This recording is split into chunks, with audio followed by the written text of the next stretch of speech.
Welcome back to the Eric Krown Crypto channel, wishing you a happy and healthy start to this nice hump day Wednesday, the last Wednesday of 2022, baby. Was 2022 a good year or not? Nobody knows until the future happens, because then it's all in relationship to each other. Other than that, I'll get off the philosophical tone, and I want to follow up on some higher term time frame analysis that is mostly going to be relevant for beginning of 2023. With that said, however, 2022, I think that we're done going both the upside and the downside for right now on a new high or new low closing basis. All right, sweet. So let's start it off right over here with the 2-day time frame for CME and a few things of interest. First and foremost, we do see that 2-day volatility is at extreme lows, similar to what we did see before the November move, that being basically that last nasty, very nasty downside move from about $21,500 to the current lows of about $15,000 on CME. And now what do we have over here? Well, we do have a bit of hidden bearish divergence, a populating and also confirmed on the 2-day time frame chart, and that is active essentially as long as Bitcoin's below about 17,200 or so. So in the short term, does Bitcoin have risk to the downside? Does it perhaps test once again somewhere down around the weekly range lows? I think that's very possible. I think if there's going to be any sort of movement before end of year, that's probably going to be it. With that said, there are a few of the things that do corroborate that story. In fact, the 2-day time frame setup over here is going to likely put the probabilities in favor of a downside test. So what essentially are we looking at? We're looking at volatility versus stochastic momentum. Volatility represented by this moving component that my cursor is currently on right now. Stochastic momentum represented by the stochastic oscillator right there, obviously. Anyways, anytime that we have seen the volatility component get down to extreme lows and then expand from those extreme lows, we've observed an average move of close to 40% over the course of about 3.5 weeks from confirmation of that setup. Stochastic oscillator has been correct in getting the direction of the volatility expansion 9 out of 11 times. That's the full history of CME. That's all that we really have to be going off of, which gives it about an 82% strike rate.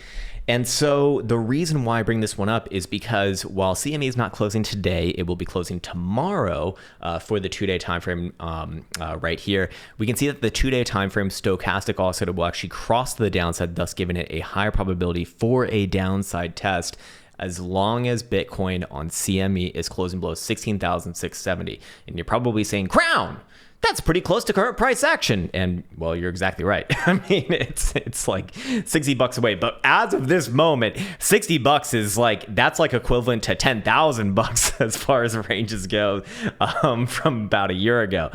In this case, and all jokes aside, yes, as long as Bitcoin is below that pivot in the next, 36 hours or so, then a test to the downside of the overall weekly range is a lot more likely. Now, you'll also be thinking, or you'll probably be thinking, well, what about the average move over here? Isn't that significantly greater than the current range lows? Yes, indeed it is. But here's the thing. Until we actually see volatility expand, thus confirming this actual setup, well, I wouldn't necessarily look at that as all that relevant.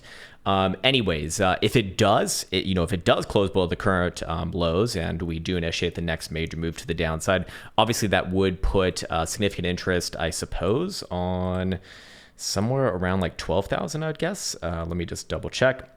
Bottom side of the first standard deviation is about 32%. So yeah, that'd be about $13,000.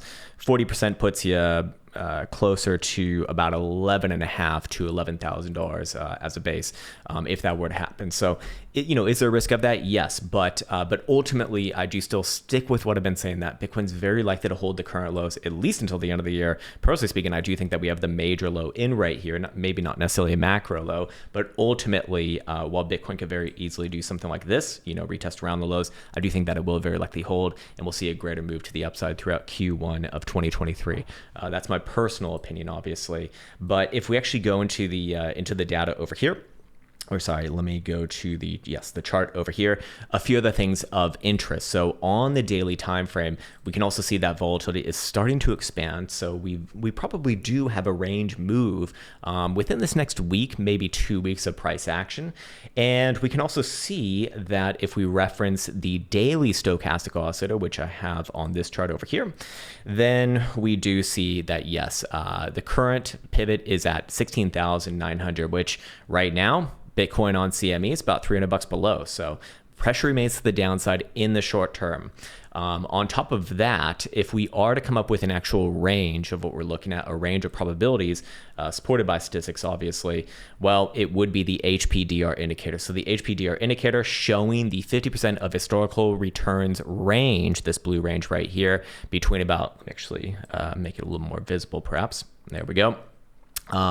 Between about 18,400 to the upside versus about 15,800 to the downside. So if we are going to see a spike lower in the short term, it's probably where I'm going to be looking towards somewhere around 15,800, give or take, a few bucks from that number, again, on CME.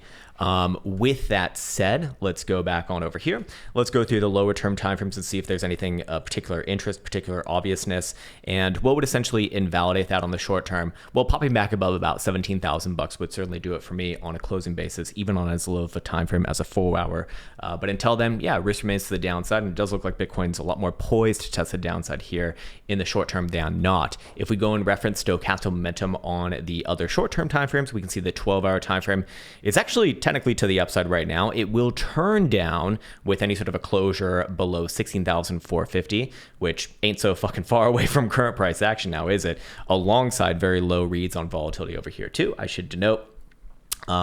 Should also take note of the impending divergence on the DMI right there as well, but that's not necessarily in the books just yet. 6-hour time frame is going to be nosediving and showing downside pressure as long as Bitcoin's below 16,800. 4-hour time frame is going to be showing downside pressure as long as Bitcoin's below 16,800, and the hourly is going to probably be up right now. Yeah, it is up as long as Bitcoin's above 16,570, which it is. So in the extremely short term, does Bitcoin try for another bounce? Sure, yeah. But like very, very low term timeframes. But again, any bounce that specifically fails to reclaim back above about 17,050 bucks, if you want to be super exact, I do think it's just another lower high in the short term timeframes before getting ready for another try lower. And by the same token, in the short term, as long as Bitcoin is below about 16,800, momentum pivots continue to hold to the downside. And so, yes, in the short term, I would say that there is a greater risk of a downside movement. Other than that, I did also want to bring up this chart over here. This is the dollar index, Dixie. And on the higher term timeframes, like the 5-day, the weekly, the monthly, all these sort of things, it does appear that that Dixie is putting in a low here as well, probably even a major low. Now, personally speaking, I do think that Dixie's topped out for a while. And while it probably does bounce here, thus putting downside pressure on price action for most risk on assets, I do think that it's going to very likely lead towards another lower high.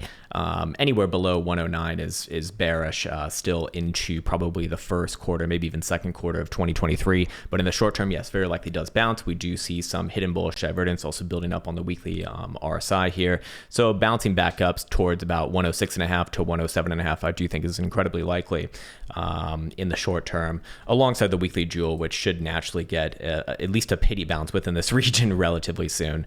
As these levels are very rarely reached, and when they are, typically are some nice bouncy regions, as we have seen in the past, like 2021, over here, and over here as well.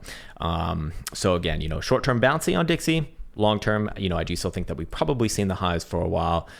Anything below 109 is just another lower high to me before a greater try lower into 2023, which is where I would generally be looking for Bitcoin and risk on assets in general to be putting in some major bounces. Of which I think that's good enough for today's video, keeping things nice and short and sweet, mostly because very little's fucking happening. And for the people who are sticking around, well, I salute you, man. I salute you. I'll be here no matter what. I don't have anything better to be doing with my life. And more importantly, this is like the daily ritual for myself. No day is complete without an analysis at this point. So with that in mind, I want to be wishing you the best as always. Take care, much love, and see you hopefully soon.